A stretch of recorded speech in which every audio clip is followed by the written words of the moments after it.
We do have a question. How long does it take for rainwater to percolate down to our aquifers? I'm just going to throw that out there, and any of the panelists can answer that.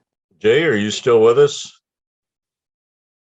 Yeah, I'm here. I don't know that I can answer the question. It really depends on how deep your well is. If it's completed in the glacial deposits, the sands or gravels, then it's not going to take very long for water to get down there. If it's in bedrock, it can be many years.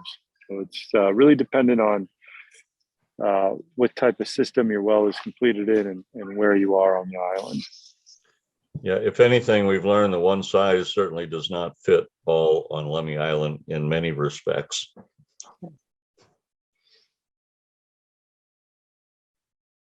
Bill Sager had a question, and Bill's question was, let me see if I can bring it up. If we have had recent water tests done by a lab, would it help to provide this to someone? Absolutely, yes, Bill. This is the stuff we're looking for. If you would fill out that form that we'll have at the Auto Preserve next Saturday, or this coming Saturday rather. Yeah, all data is good data. And Dahl Netzel, your question was, is uncontaminated freshwater availability a determiner for home building on the island? If not, why not? Well, it certainly is a requirement that you have a water source approved or part of a water system as part of your building permit. That's one of the checkoff boxes. As a water manager, Isaac and I get those all the time. You know, somebody wants to build a house, building permit sends us a form, and we fill it out, and we say water availability is there. So that checks that off. I hope that answered it, Dahl. And let's see, Isaac, you want to take a couple of these? Yeah, Dahl, if that question about water availability is very interesting, because if you're building in an existing water system, they have a number of permitted connections that they can supply. And as long as, so say you're in Isle Air and you're building there, there's a certain amount that they have, and so on. If you're buying property without a well, that's a different story, and you're going to want to be able to prove to the county that you have a freshwater supply. Wendy, thank you for asking that. We hope to be there Saturday, but if not, are there other options for learning to do measurements? So I will only be conducting the one class. However, there will be some printed information that we'll publish that can guide you through exactly what we want to measure for. And some of the points about especially measuring your well will be in that guidance. There's the well best practices is something I think is important information. I think in the future probably do another one just on general principle. So all I can say is if you can't make it Saturday, I might have some printed material for you. So go ahead and email that watersafe@liht.org there with your contact information if you want to get that. I just want to jump in that this is something that we hope to continue offering, not just for this year, but in future years. That this is just the first foray into this program. So we will be doing other demonstrations, and there's also information on the Whatcom County website that tells private well owners how to measure their wells, and then we can make sure to send that information out as well. I have there's more questions too. Yeah. You want to take Janine Shaw's question, Isaac? Yes. Janine, how will you make the data anonymous? Won't there be maps? I don't know that we're actually intending to publish a map as far as this goes. We're going to collect data sort of in township ranges, I think is sort of roughly what we were thinking about, Mike, sort of to cluster certain areas. But But yeah, that would be a giveaway, wouldn't it, Janine? So yeah, this is mostly going to be presented as data. A certain amount of wells in this area have this level of chloride, and so on and so forth. And just to underscore, there's no map that will be produced out of this data. I'll just add one thing. We'll probably track the wells by township range section. That's a big area, and then subdivided down to quarter. It's still, 15, 20, 30 wells clustered. It'd be hard to tell who's doing what, if that's your concern. Let's see. Alex Carlin asks, can you talk a little bit about arsenic? Yeah, it's bad for you. It used to be 50 parts per billion was that maximum contaminant level. The EPA changed that to 10 parts per billion that should be treated. And there are methods to treat for arsenic in water to make it safe to drink. And if your well water was had arsenic in it, in 2014, the state deregulated a lot of these requirements for Group Bs. I think Isaac mentioned that earlier, so that the Group Bs can still produce water at the old standard 50, but our particular association, we treat for it, get it down below 10 and shoot for 0. So that's our goal. I hope that answers it. And Dave Parker asks, can EC be used as a proxy for chloride? I'm tempted to give this to Jay, put him on the spot again, or possibly Sheryl, because I'm not really sure what Dave is talking about EC. Was that electrical connectivity? I think so. Potentially. No, not really. I mean, that would be a measure of all the constituents of a water. So to tease out just chloride from a measurement like that would be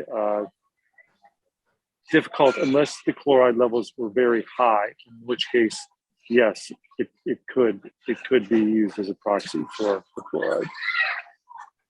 Chloride's in the range of 100 milligrams, maybe 200 milligrams per liter. It might be tough to see just based on a connectivity measurement, but it's possible that you would see it. So we're coming up on 1 hour, and I promised everybody that we would be sensitive to the time. And we've got a couple of more questions here, 3, 4. So I think we can run through these. If you want to drop off, that would be fine. Let's go ahead with Dawn's. Is growth versus water availability monitored by any local agency? There's a comprehensive plan. There's a sub-area plan that calls for managing growth. There's a Growth Management Act in the state of Washington. And there's concern by private citizens about water versus monitoring and growth. And I think that's part of what's driving this discussion. Can we sustain it? Do we need to put protective measures in, like Dr. Schmidt said, some protective measures might be required in certain areas. So, Isaac, you want to take Charles' question? Yeah, sure. That's a great question. So group wells, or like public water systems, I think you're talking about there, they're required to have a water right. And that's taken into consideration with their system capacity, whether they can supply water to however many members or customers they have within that water system. And so the Department of Ecology is looking at that, the Department of Health is looking at that very closely to see if their well can supply that level of water, whatever they're asking for. in part of the bigger picture. Now, I'm going to stop talking now because we have Sheryl with us. Do you have more clarification on that? Oh, I wish I did. That's that deep, dark world of water law and water rights. And it's so confusing. And I know we try and work with ecology, and then we do a review, of course, the plans to make sure that they do have the appropriate number of rights, but that's kind of outside of my lane. And so I'm just not as familiar with it as I'd like to be. Sorry. Sure. You know, there's I hope that answers your question. But I have to admit, a lot of the answers about aquifers and how much water is available down there is a mystery to all of us. Yeah. It's, you know, so maybe someday the technology will be there. But I can't emphasize enough how important monitoring is, to take that regular well depth level and occasionally to test what's called a drawdown, you know, where you pump your well for a while and see how low the water level gets before it stabilizes. These are kinds of tests that if we do cooperative tests in the same area, we can see what kind of impact a particular, you know, well might have on others. I see a question from an anonymous attendee on the well grouping slide. Group A's are regulated by Department of Health. That's the State Department of Health. And then Group B is regulated by the County Department of Health. So in some cases on the island, because of, say, very high arsenic levels or such, the State Department has been involved with Group B systems as well. It's pretty rare. But yeah, Group B systems are regulated by the county. And in general, the less number of customers you have, Group A's get the most attention, and larger Group A's, which we don't even fathom here on the island. Our largest Group A on the island is Scenic Estates, and here we have, you know, 222 connections. That's so that's a very small system in the mainland world. And so the attention on regulatory issues gets smaller and smaller as you get lighter and lighter, to the point where so private well, it's just like emergency preparedness. You know, it's your water, and you should be ready to protect your water supply by monitoring, by testing. Do you mind if I answer the next one too, Mike, on Doug? Hi, Doug. Go for it. Do we know the depth of the sandstone aquifer? And that's variable, but for example, where you live, there's a well log that shows that when that well was drilled, they can tell where that sandstone starts or where it appears. But again, that's going to vary based on where the well was drilled and if that is actually a sandstone aquifer or not. So the key to that question is to look at your well log. And that, interestingly, is public information available on the Department of Ecology's website. You can look that up by address or by name of the owner, and you can pull that up if you don't have that in your own records. Very good. Let's see, what's the medium depth of wells for which we have data? I suppose I could take all the data and run a median on it, but it would be pretty worthless knowing that all the wells are, are you close to the shoreline? Are you inland? Are you in a sandstone or a greenstone? Are you in a glacial till? Is it a high one, a low one? It's all over the place. So this is a case where one answer certainly does not fit all. And that's why you're encouraging people to step up and find out what's in their neighborhood and maybe get to know their neighbors a little bit better on what they're doing. And when things go wrong, what can we do about it? Becca Retner asked, will all the Class A and B wells be included in the study? And probably not, Becca. It's up to the individual water association if they wish to participate. We've gotten very good feedback from most of them that they are interested, but no firm commitments. We'll see. And we're 2 minutes over. let's take Doug's last question. More after that too. Go ahead. We also have, do we know if any aquifers are close to being overutilized?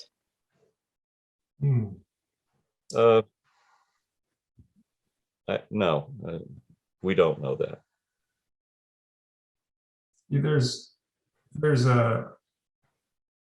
I'll tell you, I've heard some horror stories on the island, but they're locally based in that, you know, if you just let your hose run in the end of September, you might run your well dry. You know, that can happen. But that's the practice within that particular well. And I have never heard of a systemic issue of wells running dry, or exactly how that question was phrased. But it is, that's part of this presentation is more about aquifers and our water source.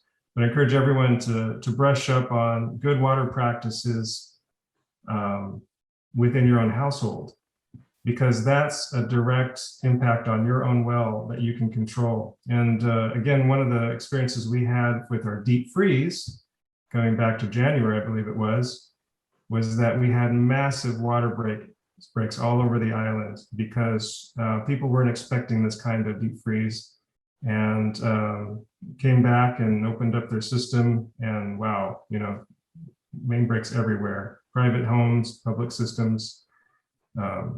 So there's practices like when you shut your system down for the winter, how to winterize if you're leaving for a while. These are all good practices. I just want to encourage everyone to protect your own well supply. I think the final question that I see is, do we know about any deeper aquifers that lie beneath the sandstone? Not that I'm aware of.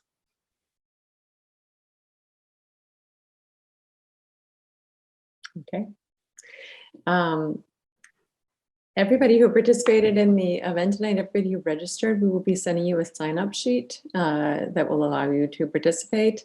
I'm going to go ahead and put in the email link or the web link that had all of the studies that we referred to earlier. And if you have any questions, please feel free to send them to Watersafe at liht.org, which I also just dropped in the chat. And thank you so much for participating. It was really great to have a community conversation about this. And thank you very much to our panelists for the excellent information and for fielding all these questions.